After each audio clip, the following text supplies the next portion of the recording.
and feeding of werewolves. Episode 9, Survivor.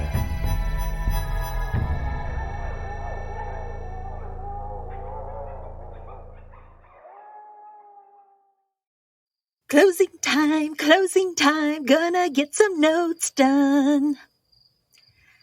The patient is a 22-year-old teleporter who reports that last night his abilities spontaneously activated at approximately 1 a.m., dumping him into the nearest body of water.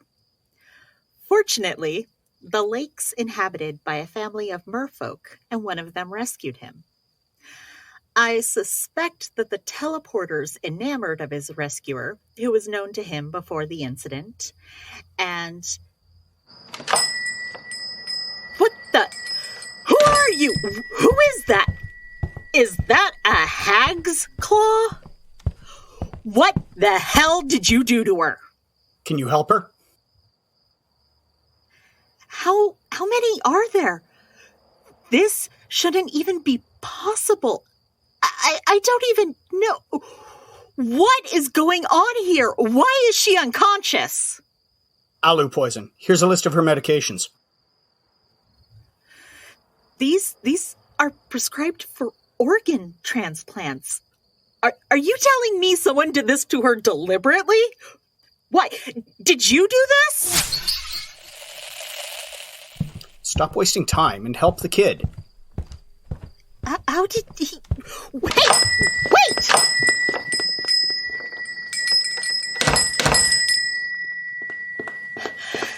At least I got the license plate. Good. This thing is still running. I don't have to find a pen. Human male, about Julia's height, which would put him close to 6 feet. Brown hair. Didn't get a good look at his eyes. Dark, I think. What was all that about? Whoa! A human just walked through all my wards and a locked door to leave this girl and give me this before driving off. Why are they unconscious? He said it's alu poison. I don't see any signs of trauma. This says their name's Addison Clarke. Only 14 years old. Just a kid. I'm going to do a visual examination, and I have my recorder going, so shush. Gotcha.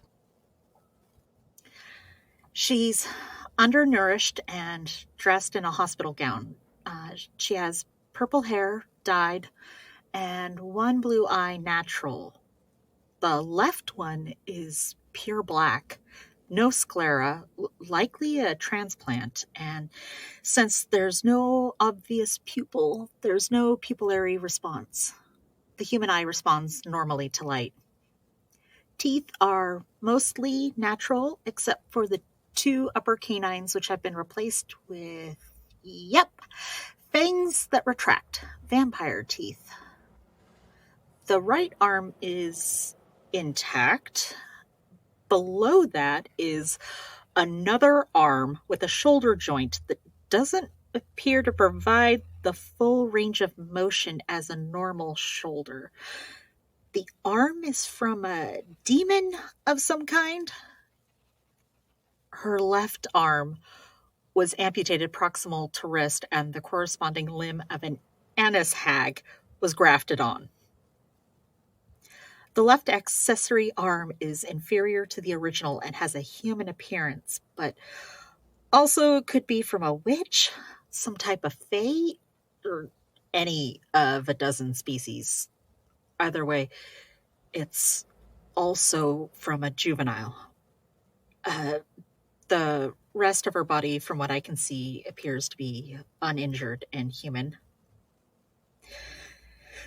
There are no signs of infection. If the surgical sites were allowed to heal without magical intervention, which I would doubt, judging by the state of the scars, then this was done approximately 4 weeks ago. With the use of magic, it could have been done as recently as 7 days. However, I won't be able to tell until she's awake and can give consent for anything more than a visual assessment. Is this why Grimsbane had to die? For parts?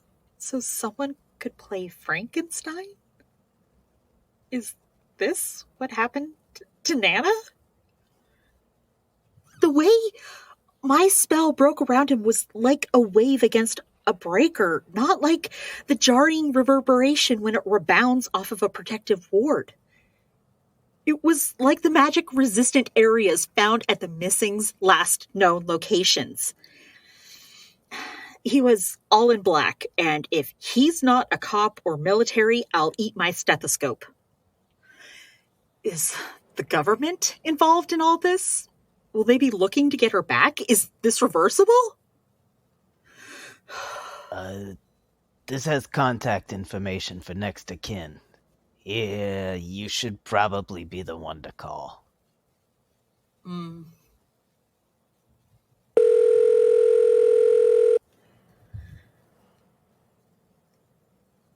Hello, is this Mrs. Clarke? Speaking. Who is this? My name is Dr. Thornton. I have a young girl at my clinic who I believe is your daughter. Is this some kind of sick joke? I'm sorry? Addison was killed in a car wreck 10 months ago. Addison Clarke died? Don't call me again. There must be some mistake. That was unexpected.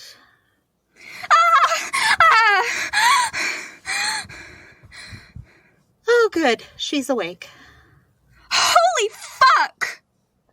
Whoa, kid, I ain't gonna hurt. Ow! Hey, we're not the ones who did this to you. Stop attacking Julia or I'll sedate your ass into a timeout. Ah. Well then, who are you? Look at that thing, it's a monster. Hey! It is a person who's not even defending himself from you for fear you might get hurt. Now, put that thing down right now so we can talk. How do I know you're not lying? For starters, you're not restrained. You can walk right out that door anytime you want. But I'd recommend shoes and pants first. And maybe an illusion so people don't start throwing things and screaming monster when they see you. Those marks on your wrists are pretty raw. Your eyes must be pretty sensitive too. Julia, you want to hit the lights, please? Thanks. Better? Yeah. Your name's actually Julia? One of them, yeah. Vinny Julia. Pleased to meet you. Want me to take a look at your wrists? My name's Hazel. I'm a doctor. What kind of doctor wears a black coat? The kind who wants to hide the bloodstains. Whoa, how'd you do that? Magic. Seriously? You're the one with the extra appendages, and you're questioning the existence of magic? Well, can you fix all this? I don't even know how this was done. I didn't run any tests while you were sedated, but from what I can see, I don't think I can. I could try to amputate and remove the eye and the fangs, which would give you a bit more of a normal appearance. But there are so many different species and spells that basically I can't be sure anything I try wouldn't kill you. Yeah, that's what I thought. Thanks for not testing. You're off to a better start than him. How did I get here anyway? What is that? Oh, meet Otto, the office dragon. That's a dragon? I thought they'd be, I don't know, bigger? Otto here is the teacup poodle of dragons. Otto, if you scare or hurt her, I will turn you into a purse. Got it? I'm Envy. Hey, Sib from another crib. AFAB, he, him. Thanks. She, her. A man brought you in. He was about Julia's height, brownish hair, muscular, serious. He was dressed all in black with heavy boots and at least 3 weapons that I could see. Magic just seemed to roll off of him in a way that I've never seen before. Did he have, like, a scar? Over the left eyebrow? Yeah. Yeah, I think he was the head guard or something. Any idea why he'd sneak you out of there? No. Did he say anything? He walked in after we were closed, set you on the table, told me to help you, handed me a brief medical history, and walked out. He also gave me what looked like your mom's phone number, and I called her. My mom? How is she? Is she okay? She thinks you died almost a year ago. She thought I was a crank caller and hung up on me. I found an online obituary and record of a death certificate for you. What? They might have messed with her memories, probably to make sure no one would go looking for you. What? Can you fix her? Mental manipulation is tricky and not my specialty. If her memories are erased, there's no getting them back. There's a very slim chance that they were just buried. If so, then it might be possible. I'll have to get close enough to examine her to know if it's even possible, and that's not something we can do tonight. Well, why not? Because I'm tired, and it's not a good idea to go rummaging around in people's brains like that, especially without their knowledge or consent, which makes it even more difficult. Oh. For now, how about a hot shower and some food? Yeah, that sounds good. Where the hell am I going to find clothes to fit a 4-armed teenager at 10:30 at night?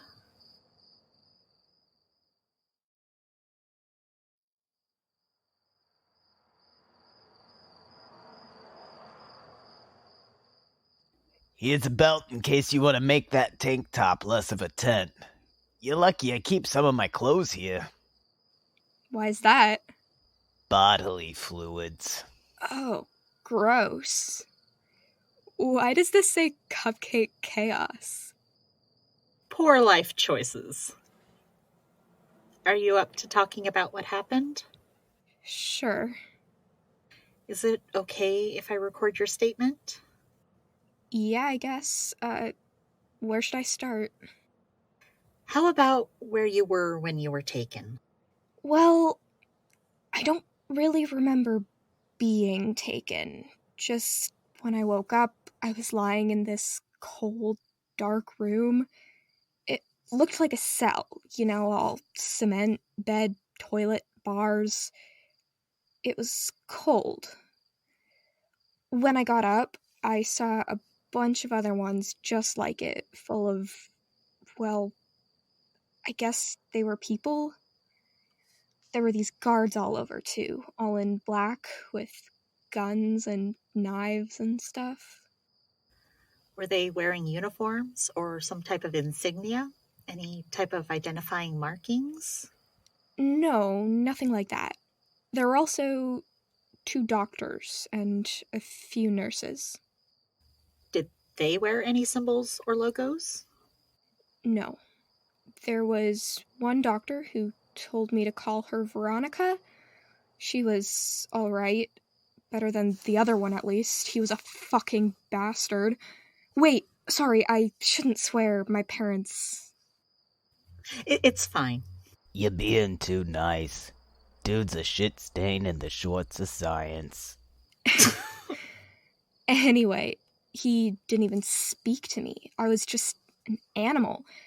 No, not even an object, a toy. Ow, shit! Are these fangs?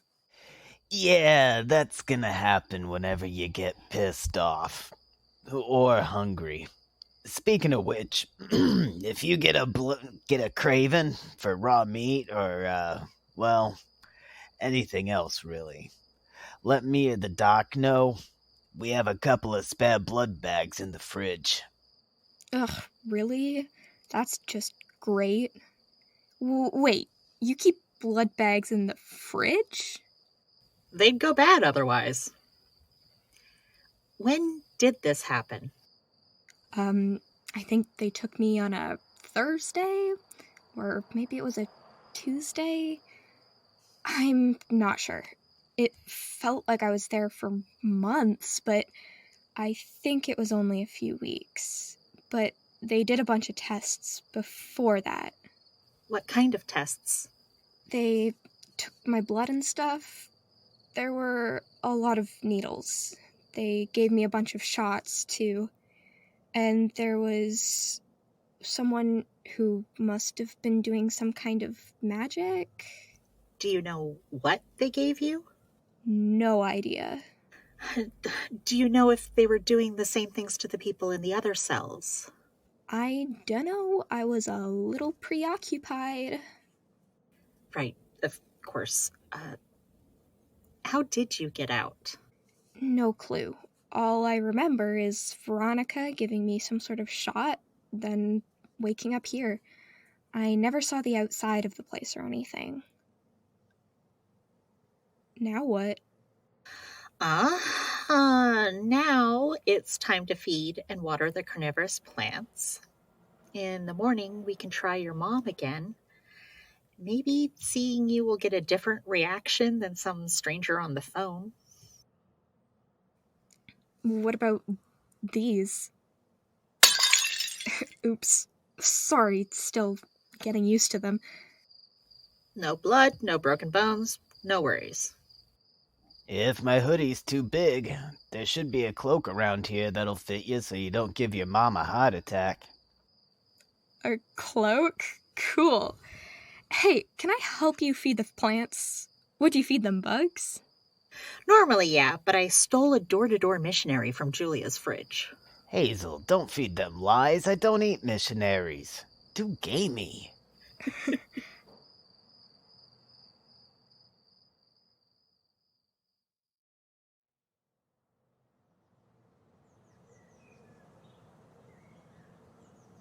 I just press this to stop and this to play back recording? Yep. If the dyslexia hasn't calmed down by now to its usual low level of annoyance, I'm not sure that your brain will get used to the input from your new eye. So we'll just have to find workarounds. If you remember anything or if you have any questions you want to ask but Julia and I aren't around, you can record them for later. Thanks. Do you think my mom will be okay? I think so, from what I could tell without using more magic on her. The seizure stopped once you were out of sight, but I still recommended she get checked out. The human brain doesn't always handle things it doesn't believe in well, especially if magic has reinforced that disbelief. Then how come my head didn't try to implode when I found out all this is real? Neuroplasticity. Even if you were a firm skeptic, your brain's still developing and able to adjust to new information rather than rejecting whatever doesn't fit into your set worldview. Adults who are open to the possibility of ghosts, psychic abilities, or even aliens can adapt without their brain fighting back. Wait, aliens are real? Not that I know of. I have enough on my plate without thinking about little gray or green people. So now what, since I can't go home without giving my mom a literal aneurysm? You're welcome to stay here as long as you like. If living with a witch and a dragon above a clinic cramps your style, we can look at other options. Besides, we could always use another pair of hands around here. You did not just say that. Oh, I did. Do I need to check your ears, your hearing? I've had enough poking and prodding for a while. Right. We keep spray bottles full of water around here labeled in case of werewolf puppies. Feel free to use one on me if I overstep. I'm gonna overstep again and assume you're hungry. Do you like pancakes? Yeah. Hey, if I ate a demon, would that make me a cannibal since I'm like 1/5 demon now? Eating a sentient being is morally wrong. The terminology is a non-issue. Eating? Oh god, you didn't eat anything she cooked, did you? I got here just in time. We have ipecac. Ooh, you bring baked goods and caffeine. I will forgive you for casting aspersions upon my culinary skills because you are my new best friend. I'm your old best friend. Don't talk about yourself like that. Seriously? You're supposed to be a carnivore and hunt your own prey. Fine. Have a piece of cheese Danish, you useless reptile. Did you just call a dragon a useless reptile to his face?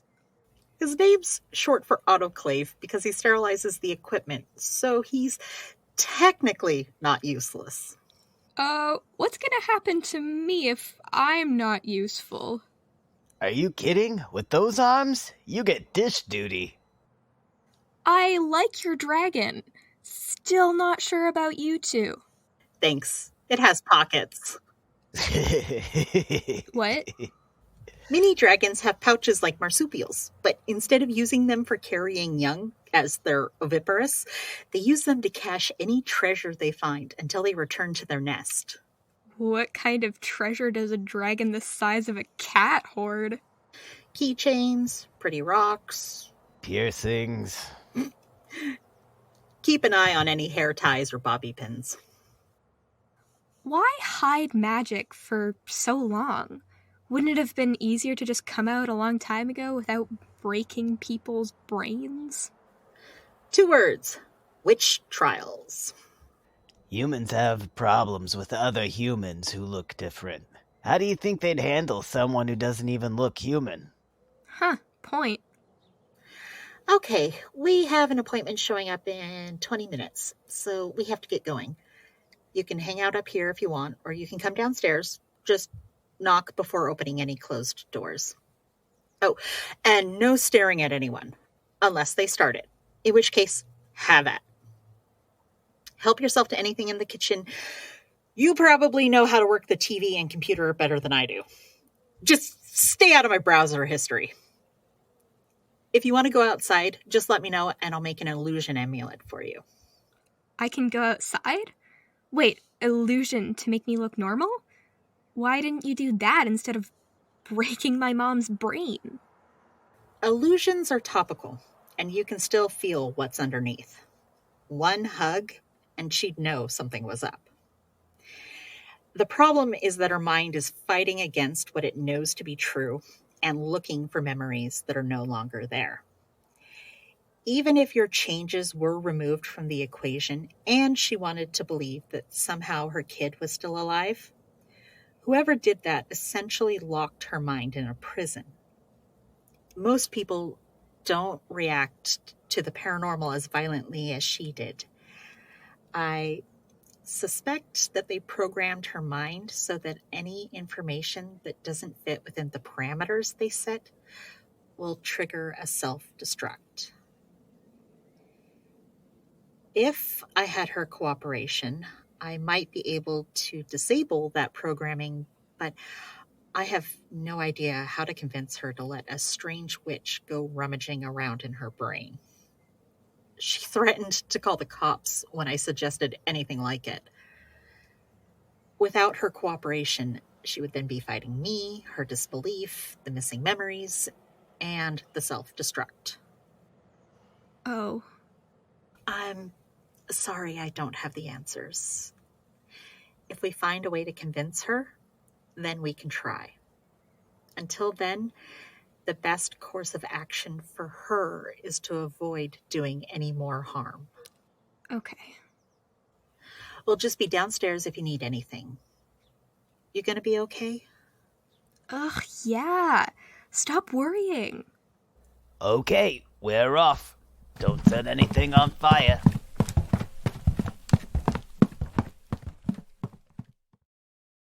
Now what?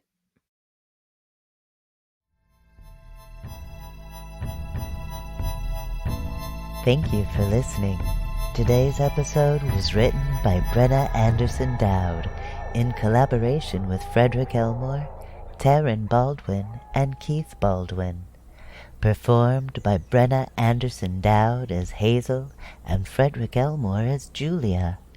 Introducing Taryn Baldwin as Addison, C.J. Baldwin as Mrs. Clarke, and Keith Baldwin as Malcolm. Sound design by Frederick Elmore. Music production by Kevin Elmore. Find us on Facebook or Tumblr at Care and Feeding of Werewolves. Tweet us at CareWerewolves or email us at feedingwerewolves@gmail.com. Please rate and review. Care and Feeding of Werewolves is a podcast distributed by Kerfuffle and Chaos Productions and licensed under a Creative Commons Non-Commercial Attribution Share-alike 4.0 International. All content on the Care and Feeding of Werewolves podcast is fictional and for entertainment purposes only. Content is not intended to be a substitute for professional medical advice, diagnosis, or treatment. Always seek the advice of your doctor or other qualified health provider with any questions you may have regarding a medical condition. Never disregard professional medical advice or delay in seeking it because of an episode. Reliance on any information provided by Care and Feeding of Werewolves, Kerfuffle and Chaos Productions, or anyone involved with the production of this podcast is solely at your own risk. Who is this mysterious stranger? What will happen to Addison? Can Otto digest a cheese Danish? Find out next time on Care and Feeding of Werewolves.